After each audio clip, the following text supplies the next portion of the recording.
सरस्वती शिक्षा समिति पाली द्वारा संचालित ऑनलाइन क्लासों में सभी का हार्दिक अभिनंदन एवं स्वागत। हम कक्षा 11वीं विषय इतिहास के बारे में इससे पहले कुछ जानकारी की थी वीडियो के माध्यम से। आज हम औद्योगिक क्रांति में क्या क्या परिवर्तन हुए और क्या क्या घटनाएं हुई, उन घटनाओं के बारे में फिर से देखते हैं। सबसे पहले औद्योगिक क्रांति में मजदूरों में संघर्ष।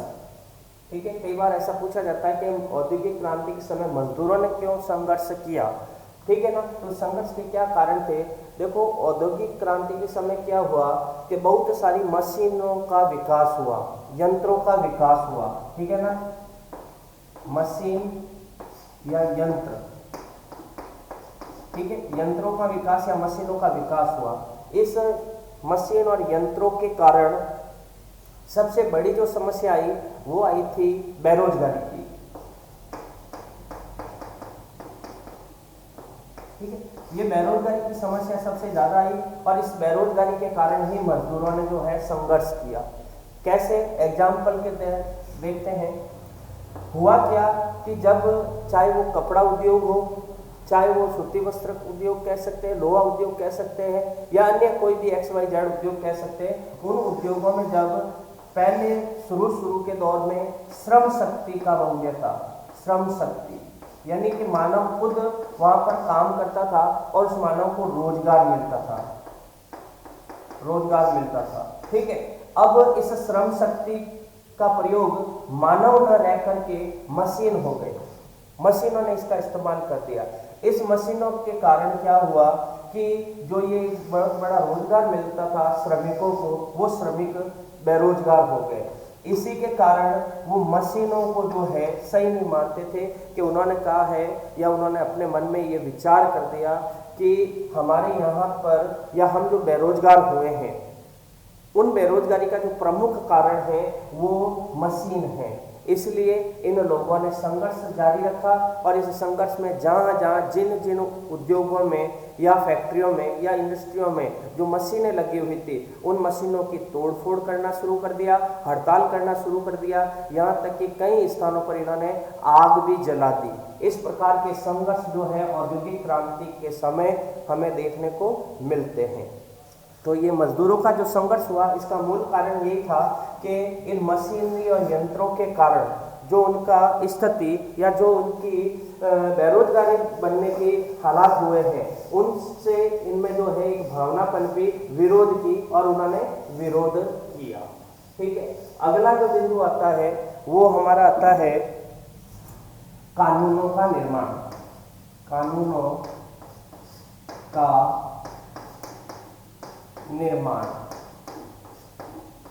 देखो, औद्योगिक क्रांति के समय कुछ कानून बनाए गए और उन कानूनों के कारण कुछ विकास हुआ। वो क्या क्या हुआ, सबसे पहला जो नियम था वो था कि इस फैक्ट्रियों में काम करने वाले ज्यादातर बालक या बच्चे थे, तो उन बालक या बच्चों के लिए एक आयु सीमा फिक्स की गई कि फैक्ट्रियों में 9 वर्ष से कम के बालकों को काम पर नहीं रखा जाएगा। दूसरा, उन्होंने ये भी सोचा कि 9 वर्ष से लगाकर 14 वर्ष तक के जो भी बालक हैं और जो फैक्ट्रियों में काम करने वाले हैं, उनके लिए काम के घंटे भी फिक्स किए जाएंगे। इन दोनों का कारण यह था कि छोटे बालकों को काम में लगाया जाता था तो दुर्घटना का शिकार हो जाते थे। दूसरा क्या होता था, इन व्यक्तियों को कभी भी रेस्ट मिलती नहीं थी। इन बच्चों को सप्ताह के 7 ही दिन काम करना पड़ता था और काम करने के कारण ऐसी घटनाएं देखने को मिली है जो ये या तो उस मशीनों के मुंह में जाके फंस जाते थे या फिर उनकी मृत्यु भी हो जाती थी। इसलिए सरकार ने ध्यान दिया कि भाई कानून बनना चाहिए और इन कानूनों का पालन होना चाहिए। इन औद्योगिक क्षेत्रों में जो भी व्यक्ति या जो भी महिला या जो भी बच्चे काम करते हैं, उन सब के लिए अलग अलग कानून होने चाहिए, जिसमें सबसे बड़ा कानून है कि 9 वर्ष से कम उम्र के बालकों को फैक्ट्री में काम नहीं देना।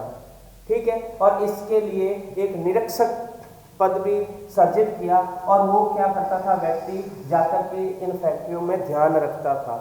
बच्चे काम कर रहे हैं या नहीं कर रहे हैं, इस प्रकार की देख रेख करना उसका कार्य होता था। लेकिन यहाँ पर एक समस्या और हमारे सामने आई कि जो बच्चा था, जो काम करने वाले थे, उनकी आर्थिक स्थिति बड़ी कमजोर थी, उन परिवारों की स्थिति भी खराब थी।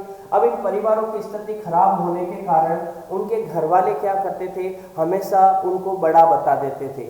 मानो उनकी उम्र 7-8 साल की होती थी, लेकिन फिर भी उनके परिवार वाले क्या करते, उनकी उम्र ज़्यादा बता करके उनको काम पर लगा लेते थे। ऐसा भ्रष्टाचार भी फैला। दूसरा यहाँ पर जो भ्रष्टाचार फैला वो था निरीक्षकों का।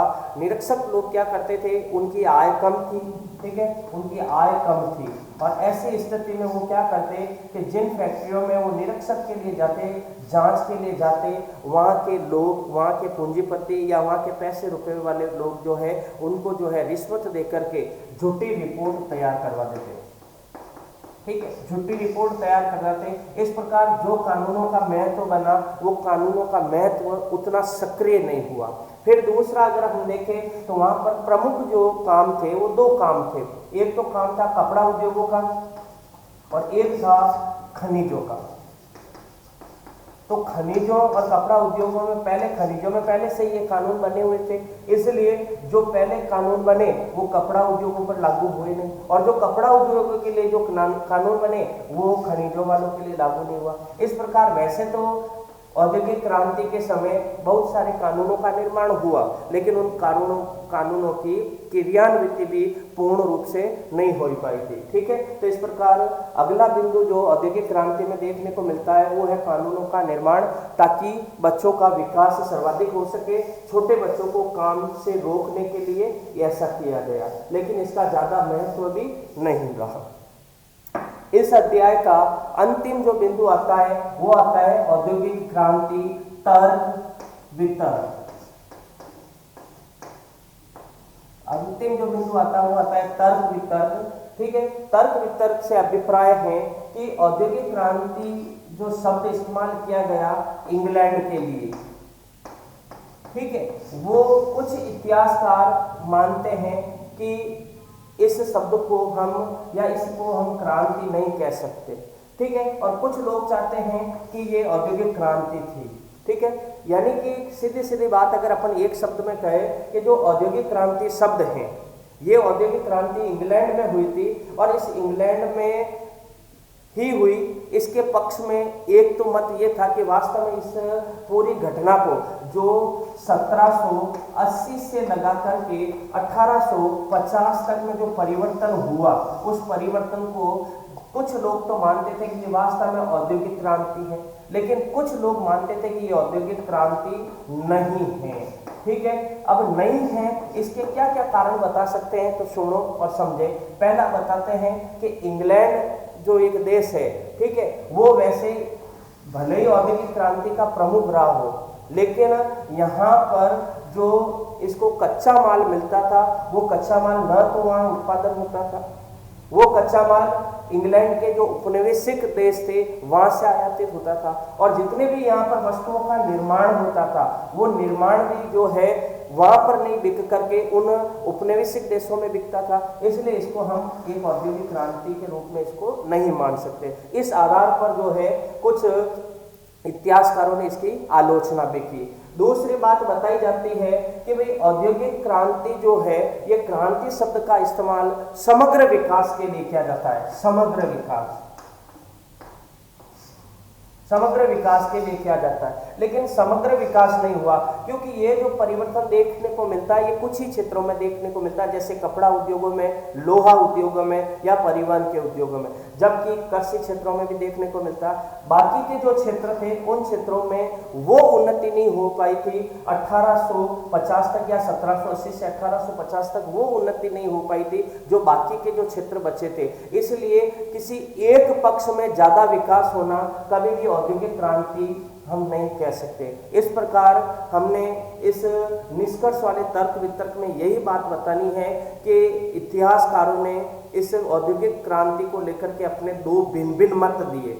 पहला मत वो जो इंग्लैंड में ही औद्योगिक क्रांति हुई इसके सूत्रधार थे, और दूसरे वे लोग जो इसको औद्योगिक क्रांति कहने से मना कर रहे थे। ठीक है, क्यों मना कर रहे थे उसके हमने एक दो कारण पढ़े हैं। इसी के साथ इस अध्याय 9 का जो चैप्टर है वो पूर्ण कंप्लीट हुआ।